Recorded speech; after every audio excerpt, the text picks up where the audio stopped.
vendo e ouvindo as notícias aqui no nosso país, principalmente, mas de uma maneira geral no mundo inteiro, eu me lembro daquele poema Linha Reta, do Fernando Pessoa, em que ele fala que ele só conheceu príncipes infalíveis, pessoas de alto gabarito, honestíssimas e que não se comparavam a ele, que era um reles mortal. Era um poema, fala outras coisas, mas enfim, é assim. E tem um poema também que fala sobre o tempo, uma história muito triste, que o Rolando Boldrin, com aquela sua verve, com o seu talento admirável, fosse ele um ator de um país que desse mais importância às artes, seria um ícone, sem dúvida nenhuma, um dos grandes ícones do mundo, porque é um exímio contador de caos, um conhecedor, um compositor e cantor maravilhoso e que valoriza as raízes, né? Mas voltando ao assunto, vejo que as notícias elas passam por uma espécie de filtro das convicções e opiniões de quem as relata. Vejo como a imprensa dita de direita aqui no Brasil, volto a dizer, direita e esquerda, foi só na Revolução Francesa, lá jacobinos e gerondinos, mas volto a dizer que aqui no Brasil existe uma briga pelo poder, ponto e vírgula. E esse poder, esteja na mão de quem estiver, tem que estar aliado a certos grupos de comunicação, né, e econômicos também. Na verdade, você, quando quer manipular uma notícia e não torná-la falsa, você usa de artifícios que fazem que elas pareçam retratar a realidade, mesmo quando você está vendo, enxergando a imagem, que não é bem daquela maneira que estão falando.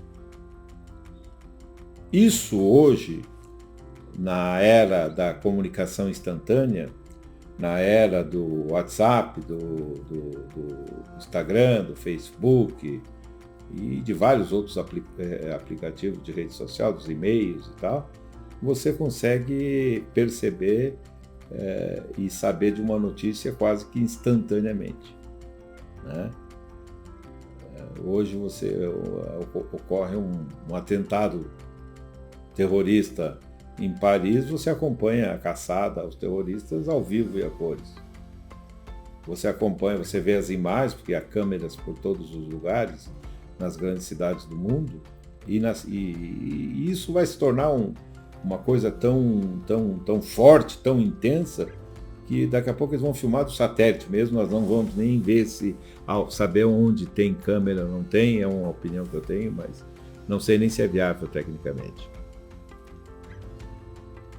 E ontem, eu assistindo uma fala do Paulinho, se não me engano, que é o correspondente do grupo Jovem Pan, lá nos Estados Unidos, e ele falou uma coisa que eu fiquei assim estarrecido, que saiu uma pesquisa lá, em que o contágio do Covid-19 de superfície, ou seja, dizendo que tem que passar álcool em tudo, tem que viver, a gente vive praticamente encharcado de álcool, né?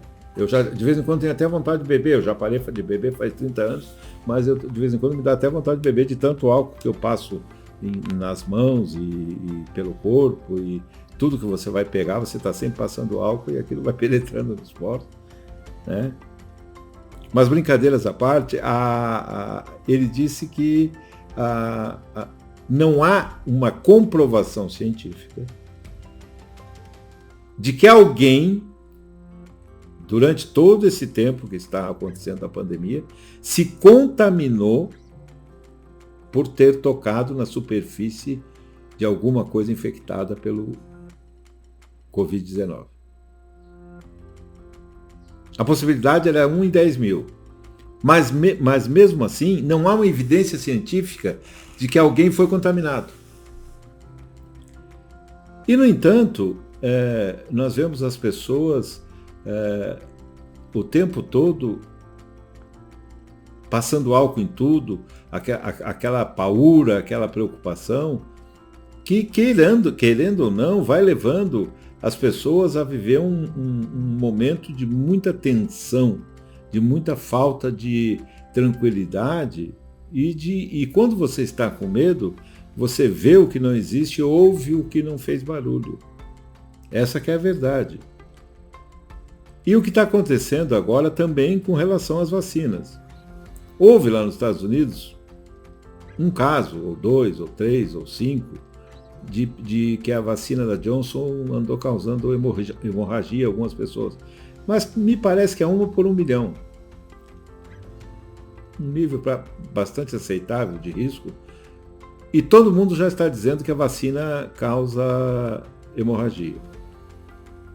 Toda hora se divulgam estudos do instituto tal, do laboratório tal, da universidade tal, essa, aquela, colar, aqui, que diz que a vacina precisa de uma terceira dose, outros dizem que na primeira dose você ainda não está imunizado, precisa da segunda urgentemente, e outros ainda dizem que a primeira dose já é suficiente, a segunda é só um reforço, e na verdade ninguém sabe exatamente a eficácia destes produtos, até porque agora que eles estão maciçamente e massivamente sendo aplicados, e dessa maneira é que se vai poder obter resultados mais claros, resultados mais evidentes e de fácil comprovação a respeito de efeitos colaterais e de imunização, né? Já chegou a hora de tomar a vacina do H1N1, mas tem que haver um espaço de tempo entre a vacina do H1N1 e as vacinas que estão aí no mercado, que estão aí sendo aplicadas contra o Covid-19, um espaço de 14 dias entre uma e outra, para que não cause um choque medicamentoso, uma interação medicamentosa, ou até uma quebra de proteção. Mas as empresas de comunicação aqui no Brasil, elas já dão um número de mortos pesquisando por um consórcio de comunicação que é composto basicamente por 3 empresas. O Grupo Globo, o Grupo Folha de São Paulo e o Grupo Estado de São Paulo. E aí eles botam ali um monte de logotipos de empresas, mas são deles. CBN Rádio, Jornal Extra, e assim por diante. Revista Época, Revista Veja. Esses aí estão coletando notícias e estão divulgando o número de mortos, o número de infectados e assim por diante. O que torna essa comunicação muito frágil para nos informar isentamente do que está acontecendo. Como falei no início, é difícil, onde tem ser humano, você conseguir uma isenção total. Até porque, passando por uma mente que vai escrever a notícia, um redator, querendo ou não, ele põe ali um pouco daquilo que ele acredita e daquilo que ele está convicto. Então, não há uma isenção total em nada. Em segundo lugar, há a má intenção. E a má intenção está evidente quando se burla, de alguma maneira, as notícias. Agora se divulgou que o presidente da República disse que ia ter que sair na porrada com o senador Randolfo Rodrigues, que até parece que recebia um mensalinho aí, tem uma história aí que tem um recibo assinado por ele, precisa ser averiguado. E porque ele quer que a CPI, que inimaginavelmente foi determinada liminarmente pelo ministro Barroso, do Supremo Tribunal Federal, a criação de uma CPI, para que essa CPI do Covid apure desmandos do governo. A Ordem dos Advogados do Brasil, da qual faço parte, o Conselho Federal da Ordem dos Advogados do Brasil entrou com impeachment, vai entrar com impeachment do presidente da República, porque ele cometeu vários crimes, eu não sei quais, não sei de onde que eles vão tirar esses crimes, porque o presidente não cometeu esses crimes. Se ele tivesse cometido, deveria ser punido como qualquer outro. Mas o mal do presidente é justamente ser um sujeito falastrão, um sujeito que fala o que pensa. E muito sincero. De resto, cada um faz sua análise do que o Supremo Tribunal Federal fez com relação à gestão da crise gerada pela suposta pandemia aí.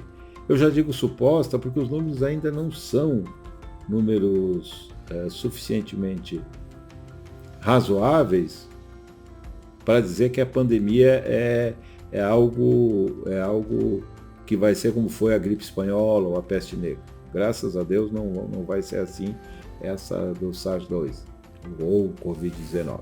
O que está acontecendo, na verdade, é que as pessoas estão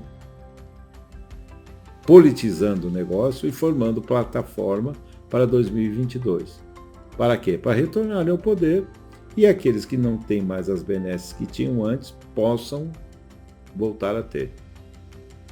Isso me faz, já encerrando, lembrar de um médico amigo meu que dizia sempre, um dia eu li uma bula lá e dizia que o remédio que eu estava tomando podia cair o cabelo. Eu liguei para ele e disse, cara, isso aí é uma possibilidade muito pequena, não existe. E outra coisa, se eu achasse que você correria risco, eu não te aceitava. Bula foi feito para médico ler. Então eu vou dizer para vocês, notícias sobre a pandemia tem que ser para técnicos, médicos, bioquímicos, farmacêuticos, cientistas, pesquisadores. E a ciência, que todo mundo diz, eu prefiro seguir a ciência, não é. A ciência também é empírica, é baseada no empirismo e é baseada na dialética hegeliana. E também no cartesianismo, naquilo que René Descartes, inclusive se voltar mais no tempo, nós vamos ter filósofos que criaram essa metodologia de pesquisa. Mas isso não quer dizer que estejamos com tudo suficientemente esclarecido. Deixem a doença para quem entende, deixa a política para esses políticos e vamos fazer uma nova Constituição.